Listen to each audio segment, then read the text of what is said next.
जन जागरण तो हम करते हैं इन सब बातों का। अब ये पेरिस के समझौते में वादे हमने पूरे किए। आज तक ऐसे अंतर्राष्ट्रीय सम्मेलनों में जो वादे हुए उसको पूरा करने वाला समय सीमा में एक ही देश है, भारतवर्ष, दूसरा नहीं है।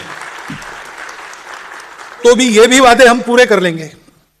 लेकिन इसमें एक उल्टी बात मुझे नजर में आती है कि ये सारे देश हमको कार्बन इम्प्रिंट कम करने, हम इस देश में 10,000 साल से ऊपर है और हमने उद्योग चलाए हैं।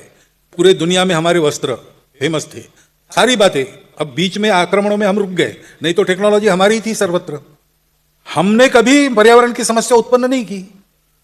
तो विज्ञान के आधार पर प्रकृति के शोषण के साधन प्राप्त होने के बाद पश्चिम में जो विकास का दौर आया उसके कारण सारी समस्या है। उनके वादे वो पूरे नहीं कर रहे। हम पर्यावरण के प्रेमी हैं, हमको अपने देश की चिंता, इसलिए इन वादों के पूरे करने का सवाल आपने उठाया, अच्छी बात है। लेकिन जरा उनको भी पूछिए ना कि भी आपने वो जो धुआं छोड़ने वाली फैक्ट्रियां वगैरह बनाई है वो कब बंद करेंगे आप? आपने जो अन्न को विषयुक्त बनाने वाले फर्टिलाइजर्स वगैरह ठीक है अपने देश में बैन करके बाहर देश में आप भेज रहे हैं, वो कब बंद करेंगे आप? हम करेंगे, हमने वादे पूरे किए हैं। हमारे खून में है पर्यावरण के साथ जीना। हम तो अलग से बताने की जरूरत नहीं, हम जानते हैं उसकी अहमियत। लेकिन ये एक अलग दिशा में विकास के पथ पर सारे देश को अग्रसर कर रहे हैं और सारे तंत्र ऐसे बना रहे कि सब देशों को उसी में चलता रहे ताकि हम ठीक रहे, बाकी लोगों के साधन हमारे पास आए।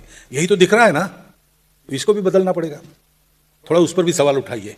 लेकिन है, पर्यावरण गतिविधि है हमारी, वो काम करती है और देश के कई पर्यावरण तज्ञ हमारे संपर्क में है, उनके द्वारा ये जो आपकी अपेक्षा है वो काम होता है।